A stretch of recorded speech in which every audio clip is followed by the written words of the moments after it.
Oh, greetings, programs!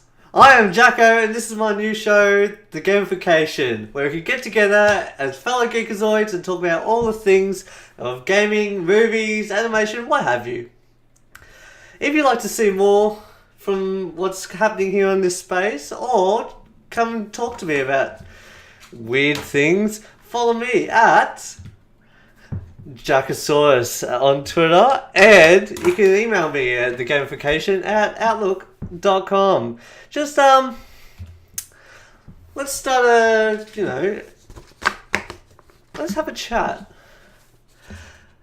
So let's kick things off with my first segment I'm going to call Good News. No, I'm not going to call it that. I'm going to go New News is Good News. Not always. We got 4 items on the news today, starting with surprise, Night Dive Studios is back in action after System Shock remake hiatus. This is from gamesindustry.biz. If you want to see the full article, I'll read out what I liked about it. The crowd-funded remake of sci-fi adventure System Shock is back in production after the developer put it on hold last month. Night Dive Studios previously told Kickstarter backers it was revising its plans for the updated System Shock, but stressed that the project had not been cancelled. The CEO, Stephen Keek, was talking to PC Gamer at GDC last week and said, quote, "We understood based on the back of feedback, especially, that we weren't going in the right direction with the game. What we promised to them," he said. "That's what really caused a shift in what we're doing now, which is going back to what we'd established and represented with the Unity demo." End quote. Following the success of the crowdfunding campaign, raising $1.3 million, US dollars, the team switched from Unity to Unreal, an engine they plan to stick with. But the final product will be closer to the original game, with business development head Larry Cooperman saying that feature creep and the team's desire to put their own stamp on the project, meaning it wouldn't have been true to the System Shock vision. Night Dive says it plans to ship exactly the game that was promised in a time frame that will get it out as fast as we can. Sounds encouraging, but still doesn't expect a release before Q1 2020. Not so encouraging. That's 3 years later than the original release date of Q4 2017, and means the System Shock remake will more likely arrive after System Shock 3. The Starbreeze published new entry, with original developers Paul Neurath and Warren Spector at the helm. So the delay is annoying because I've heard a lot of stuff, well, not a lot, honestly, but things going around that, well, because of the backers' disappointment. Feature creep. I've kind of dabbled in game development before at school, but and I could say feature creep is a thing that happens where you get this idea and you run with it, and then it gets out of control, and they're like tree branches, where it goes, oh, an idea there, oh, this could happen, that could happen, and it leads into something that was not originally intended and can just get cluttered. So to say, hey guys, we're cutting down, we're getting back on track, sounds great. And to change from Unity to Unreal, Unreal's right now is one of the most accessible engines, I'm going to say. It's the one I dealt with, and I know that Kingdom Hearts 3 was originally on a different engine, but then they changed over to Unreal as well, and it's looking damn good. So if they've changed from Unity, they must have had a lot of, I'm just assuming, that they must have had a lot of problems getting the tech to work, the software, all their assets, to really work on that system where Unreal, it works, A lot of games have been coming out lately Hellblade was one that was on Unreal as well, and that was a damn good game. All right. News item number 2. Nintendo gives advice for indies trying to get on the platform. This is also from GamesIndustry.biz. In an interview with Kotaku, the firm's senior manager for publisher and developer relations, Damon Baker, noted that while Nintendo's platform has become much more open over the last year, the company is still keeping a close eye on every new release.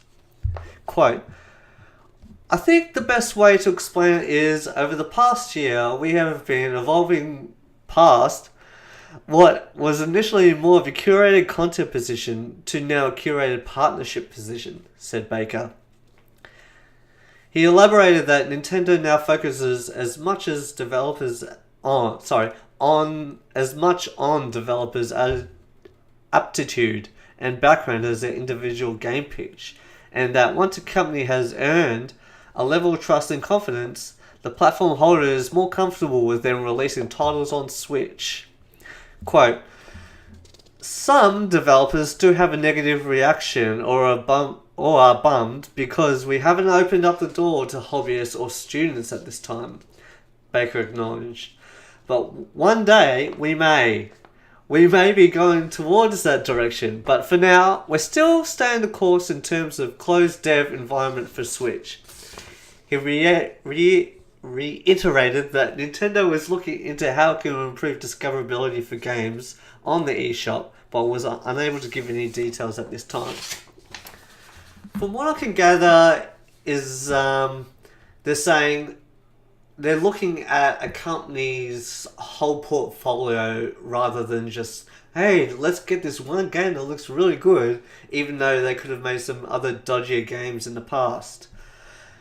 This is a good idea, I think, because it's more like, hey, let's rein things in a bit more, keep it a bit more like a quality control, which is good because if you've seen lately, like every Thursday or Friday, Nintendo is bringing out like 18 to 20 games on the Switch each week.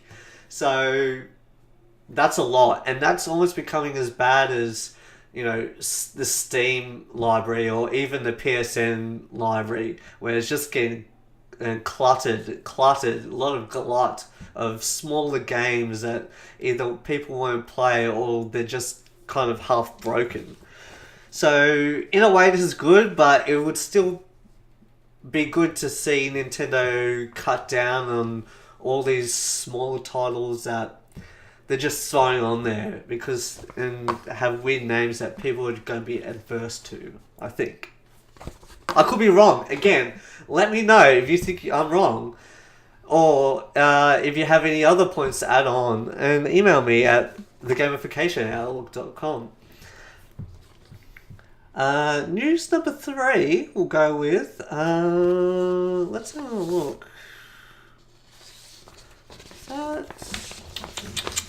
Just give me a sec, guys. This is my first episode.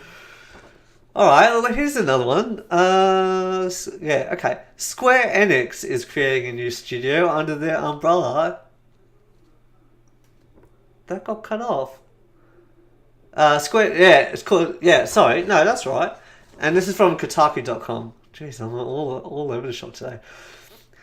The studio is called Luminous Productions. It will be headed up by Hajime Tabata, director of Final Fantasy 15.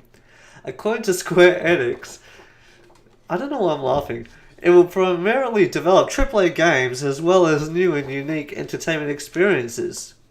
Tabata will be the studio boss as well as the chief operating officer, and the studio aims to make new games for a global audience.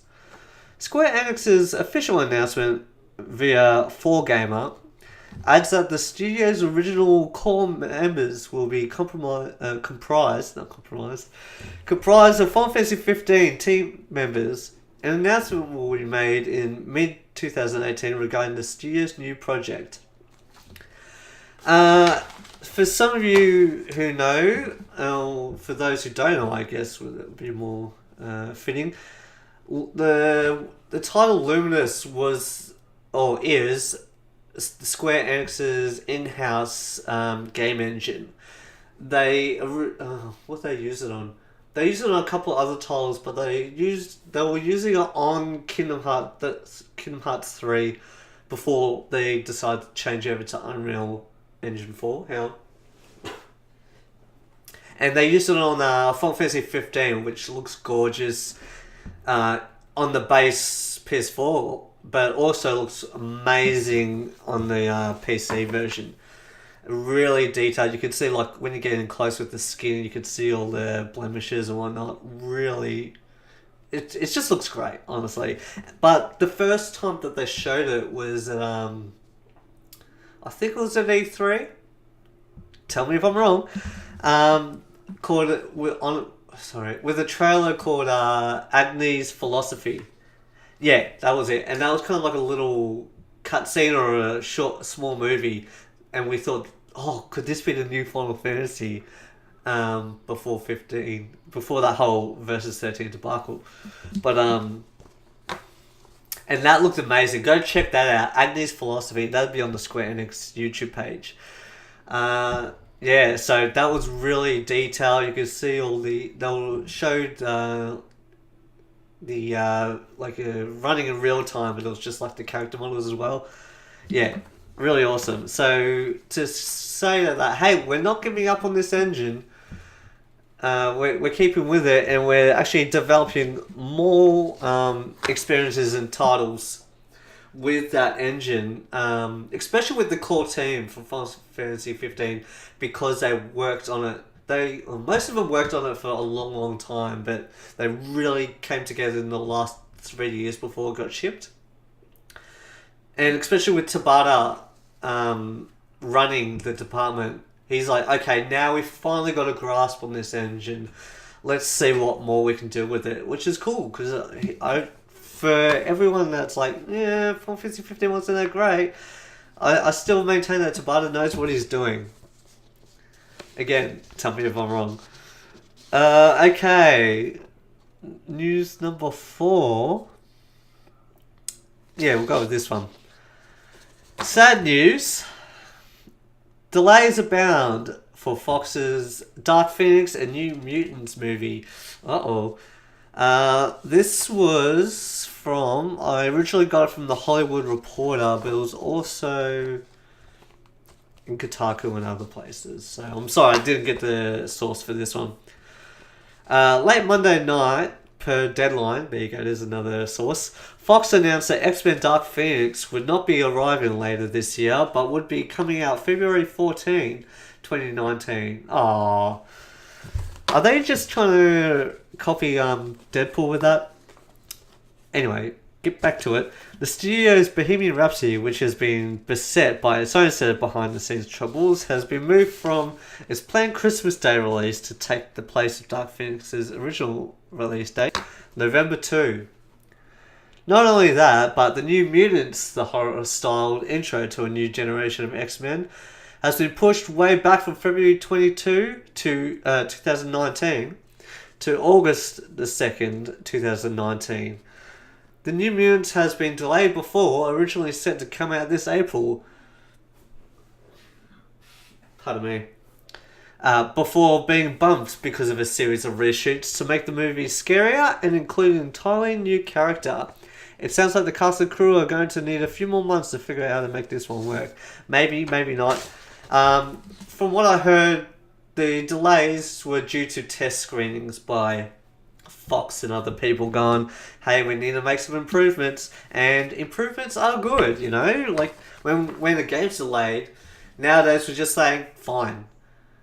Make the game good. That's all we ask. And if they're doing that with these movies, then that's fine, because I was not a fan of X-Men Apocalypse. Didn't like what's it? I'm sorry. Dark Phoenix. Jane. I'm sorry. I'm sorry for all you X-Men fans out there. But I wasn't a fan of Sophie Turner in that role in that movie. I wasn't a huge fan of I'm blanking now. X-Men Days of Future Past. It was funny and some parts were good, but it didn't really hit me. X-Men First Class I really enjoyed. But yeah, delays are fine, I guess. No one's really clamoring for these movies right now, so... But I really like how the New Mutants are going for more of a horror than like real scary horror. And Maisie Williams as well, another Game of Thrones character coming in. Yeah, she's good. I saw her in an indie film just to get off track a little bit, where she was getting cyberbullied. I can't remember the name of the movie, so if you know what it is, let me know on my Twitter or at the gamification at outlook.com. That was a bit of a rant, I'm sorry about that. Okay, let's go on to the next section. I've called it game chat, but it's a working title. So if you can think of something better, write out to me. I'd really love to get something better than that. Games out this week. I'll just list off a few. Drift Turner 2019 on PC. X-Morph Defense European Assault. That's on PC, PS4, and Xbox One. Future City Coaster on PC. Batman the Enemy Within Episode 5. Same Stitch. That comes out on PS4, Xbox One, I believe. That's the last episode, I believe, from the multi-part. Get the season pass, it's probably worth it. I played the season 1 with the season pass for season 1.